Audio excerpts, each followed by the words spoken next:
Influencé à la fois par des sources anarchistes et marxistes, à la fois pratiques et théoriques, le courant politique dont on va parler dans cet épisode peut être interprété comme une conception véritablement radicale de la démocratie qui permet de revenir à l'idée même de ce que pourrait être en acte un pouvoir du peuple. Ce courant, c'est le conseillisme, parfois appelé communalisme en référence à la Commune de Paris, ou communisme des conseils, par rapport aux expériences des révolutions russes et allemandes au début du XXe siècle.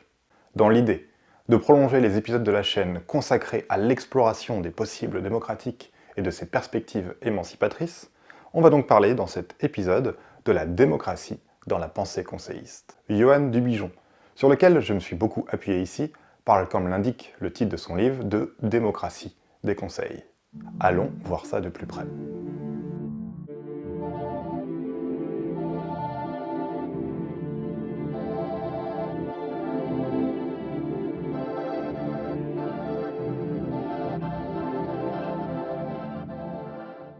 Dans son livre sur les soviets en Russie, et rappelons que soviet signifie conseil en russe, l'historien allemand Oskar Annweiler définit le conseil comme une aspiration à réaliser une participation la plus large et la plus immédiate possible des individus à la vie publique par le biais d'assemblées générales.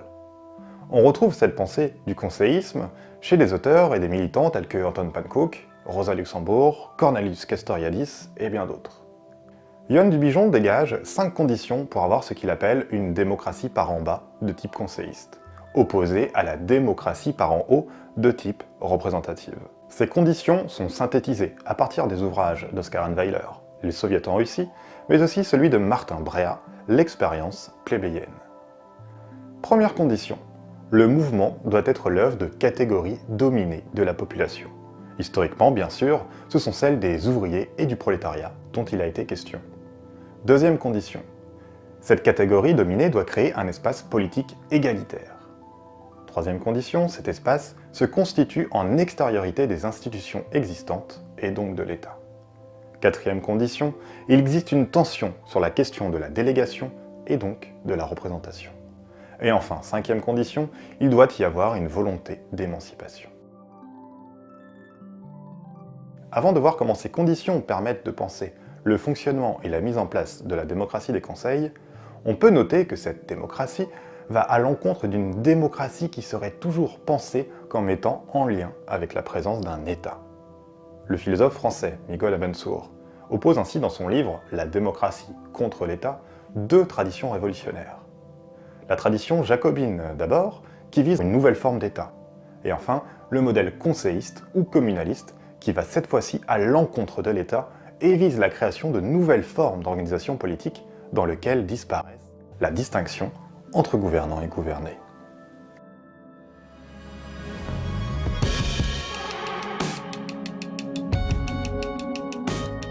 Comment fonctionne la démocratie des conseils?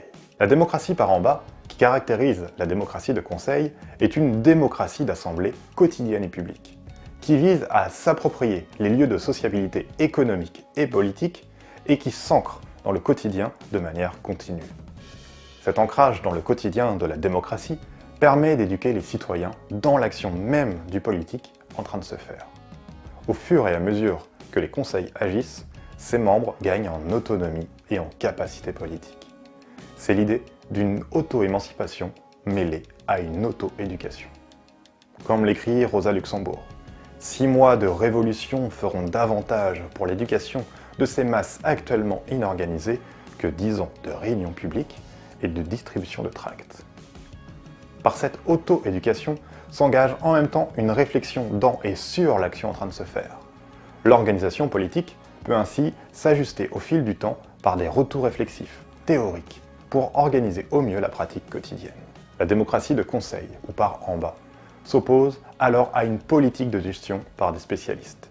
Elle vise, on l'a vu, la réappropriation du pouvoir aux mains de tous. Cependant, elle n'est pas une démocratie directe, dans laquelle les mandataires sont soumis à un mandat strictement impératif qui les oblige à prendre des décisions strictement identiques à celles discutées dans le Conseil.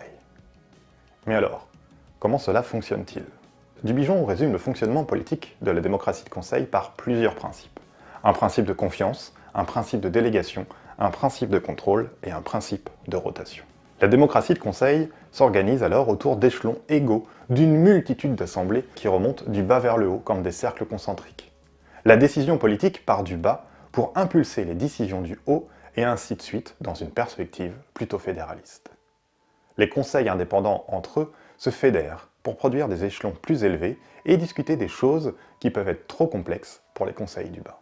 Comme le rappelle Dubigeon, et pour l'anecdote historique, cette idée remonte au philosophe Johannes Althusius, véritable précurseur à la jonction du XVIe et du XVIIe siècle du fédéralisme libertaire. Il faut donc que les conseils les plus bas délèguent des pouvoirs de discussion et de décision à des citoyens en qui ils ont confiance, qui sont proches d'eux et qui vont les représenter en étant payés par exemple au salaire moyen d'un travailleur si l'on suit le modèle de la Commune de Paris. Ces représentants ont alors une certaine autonomie pour changer d'avis dans la discussion avec les autres représentants et ne sont pas soumis directement à un mandat impératif. Toutefois, ils sont révocables si nécessaire, et quelqu'un d'autre peut être élu à leur place. Ces aspects renvoient donc au principe de confiance, de délégation et de contrôle. La semi-autonomie au niveau de la prise de décision des représentants permet donc de préserver la conflictualité dans les débats. Elle peut permettre la recherche de compromis sans risque de blocage que des mandats strictement impératifs pourraient produire. Les conseils doivent également viser à changer régulièrement de représentants et donc à mettre en place un principe de rotation des tâches. Mais un obstacle peut apparaître. Que faire des personnes qui ne veulent pas s'intéresser à la chose politique, ou pire encore peut-être, qui pensent être incompétentes? Pour le philosophe Cornelius Castoriadis, la démocratie de conseil peut engager en fait un cercle vertueux qui répondrait au cercle vicieux de la démocratie représentative. Dans cette dernière, en effet, le citoyen est dépossédé du pouvoir politique. Il consent à déléguer ce pouvoir pour un temps donné. Cette situation le met en position de retrait et le pousse à se désintéresser de la politique, à y devenir indifférent. Au contraire, par la rotation des tâches dans la démocratie de conseil, le citoyen va s'habituer à se pencher sur les affaires publiques, à y prendre part et au final à s'y intéresser. On retrouve l'idée donc d'un apprentissage du politique en acte, de l'auto-éducation et de l'auto-émancipation. Résumant la pensée de Castoriadis ou encore d'Anton Pannekoek, Dubigeon résume le fonctionnement de la délégation et de la représentation dans la démocratie des conseils. Elle est la délégation provisoire et contrôlée du pouvoir politique qui va des conseils locaux vers les conseils plus élargis ou spécialisés. Les représentants sont donc contrôlés en permanence et révocables à tout moment. C'est en ce sens que la démocratie de conseil s'oppose aux partis et aux syndicats. Anton Pannekoek soutient ainsi un socialisme des conseils contre un socialisme de parti qui a transformé la révolution russe en véritable révolution bourgeoise d'un nouveau type. L'URSS n'ayant ainsi de soviétique que le nom. Le conseil est donc ce qui doit mener la révolution, et en même temps, il est ce vers quoi cette révolution doit aboutir. Il doit être spontané, c'est-à-dire surgir des individus eux-mêmes. Des ouvriers, en l'occurrence, historiquement, sans médiation par un parti ou par un syndicat. La démocratie des conseils est donc un processus continuel et sans cesse mouvant de démocratisation en acte. En ce sens, elle se veut une obéissance entre égaux, une obéissance qui se réalise par la rotation des tâches entre gouvernants et gouvernés, une idée que l'on retrouvait déjà chez Aristote dans son livre Les Politiques. On retrouve encore une fois donc le cercle vertueux de l'éducation par la participation qui produit une autonomie et une responsabilisation de chacun au fur et à mesure de la rotation des tâches représentatives. Comme le rappelle Dubigeon, avec ce modèle, on est loin du modèle de consentement à l'autorité prégnant dans les démocraties libérales et strictement représentatives. L'autonomie qui se crée dans et par l'égalité politique aboutit ainsi et par définition à une véritable liberté politique.